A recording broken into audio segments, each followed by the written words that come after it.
La grande bataille de Badri. Voici l'exemple d'une grande bataille durant laquelle Dieu le majestueux humilia les mécréants. C'est la bataille de Badri.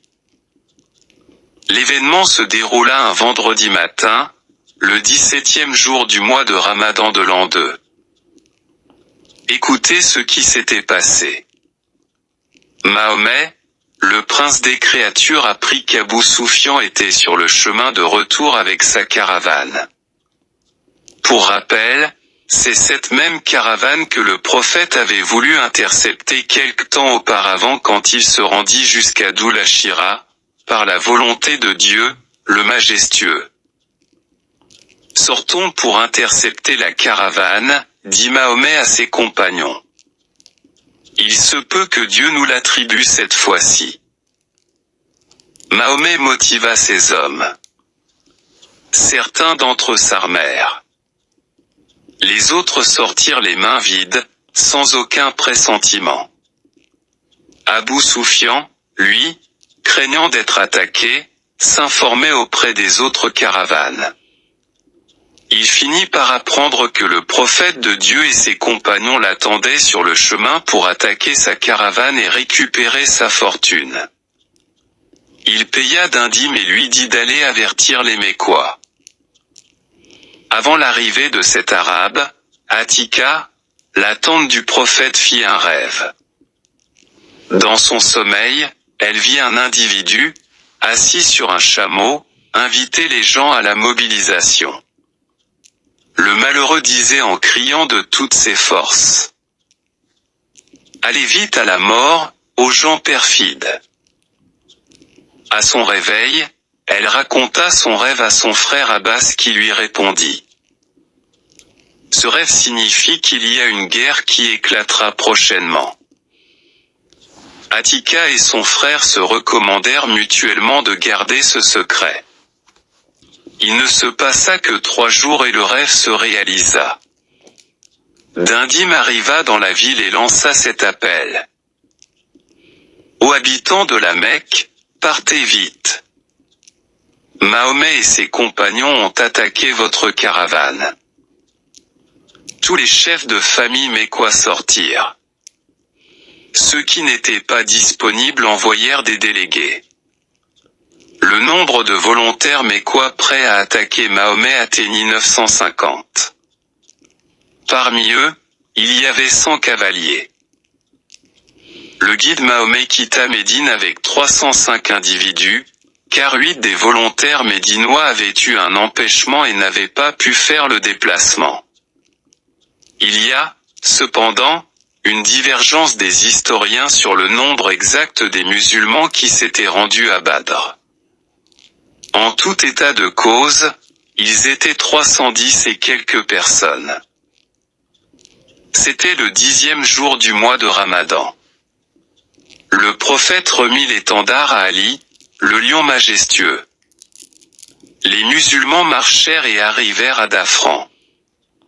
Là, Mahomet apprit ce que les Mécois avaient préparé pour la bataille.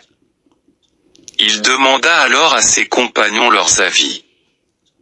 Ils lui dirent, « Oh, toi prophète, suis ce que Dieu, le majestueux, t'a ordonné.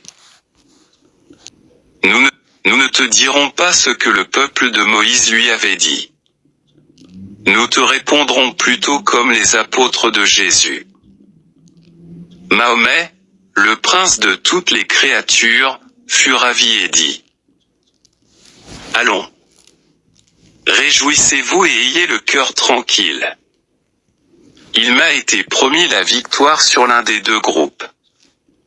Je vois de mes yeux le lieu de déroute du peuple mécois. » Abou Soufian réussit, lui, à contourner le guet-apens, à protéger la caravane et à atteindre un endroit sûr. Il envoya un message aux Mécois et leur dit « Rebroussez chemin.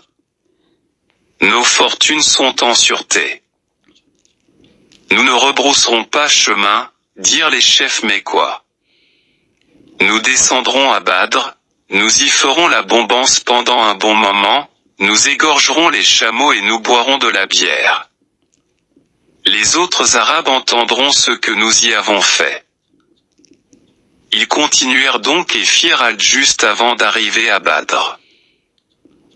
Mahomet, l'élu de Dieu, campa avec sa troupe du côté médinois de Badr. Les Mécois repartirent tôt le matin et campèrent juste après avoir dépassé à Cancale, situé au côté opposé. Dieu exécuta ce qu'il avait prévu depuis toujours, les deux armées se retrouvèrent dans cette vallée dont le nom restera à jamais gravé dans la mémoire collective. Mahomet, le prince de l'humanité, s'empara, dès son arrivée, de la zone proche des points d'eau. Il aménagea soigneusement un des puits et boucha tous les autres. Puis il aligna ses compagnons, protecteurs des versets coraniques, et leur dit : courez vers les paradis. Un groupe de Mécois fonça vers le puits du prophète pour s'altérer. Ils furent tués. La bataille commença. Les champions de chaque camp se portèrent volontaires et vinrent faire des duels entre les deux armées qui se faisaient face. Les Mécois désignèrent Otba, Wali et son frère Sheba. Face à eux se présentèrent les croyants Obaïda, Hamza et le prince Ali. Hamza, musulman, combattit Otba, mécréant, et, dès que ce dernier s'approcha, le musulman jeta la tête du mécréant dans l'enfer. Notre prince Ali, musulman, affronta Wali, mécréant, et fendit sa tête par la lame aiguisée de son épée. Obaïda, musulman, fut l'adversaire de Sheba, mécréant. Chacun d'eux assena un coup d'épée à l'autre. Ils tombèrent, chacun de son côté. Hamza, musulman, et un de ses compagnons achevèrent Sheba, mécréant. Ils portèrent leur frère musulman et le ramenèrent auprès de leurs compagnons. Le groupe de la droiture et celui de leurs ennemis mécréants se mélangèrent. La bataille fut ainsi déclenchée et prit rapidement de l'ampleur. Des têtes s'envolèrent par-ci, par-là. Le combat devint rude. Le prophète pria avec insistance son Seigneur et le supplia de faire triompher ses compagnons. Le miséricordieux fit descendre des anges des cieux, enturbanés de blanc, assis sur des chevaux pie-noirs. Il arrivait qu'un musulman fonça sur un ennemi et la tête de ce dernier tombait avant que le musulman ne l'eût atteint. La poussière se leva et monta aussi haut que les nuages. Mahomet jeta une poignée de gravier et dit : maudits soient les visages des ennemis. Qu'ils soient attachés à tour de rôle. Les graviers entrèrent dans les yeux de chacun des mécréants. Ils furent vaincus comme des onagres. Ils se courbèrent et s'affairèrent à sortir le sable de leurs yeux.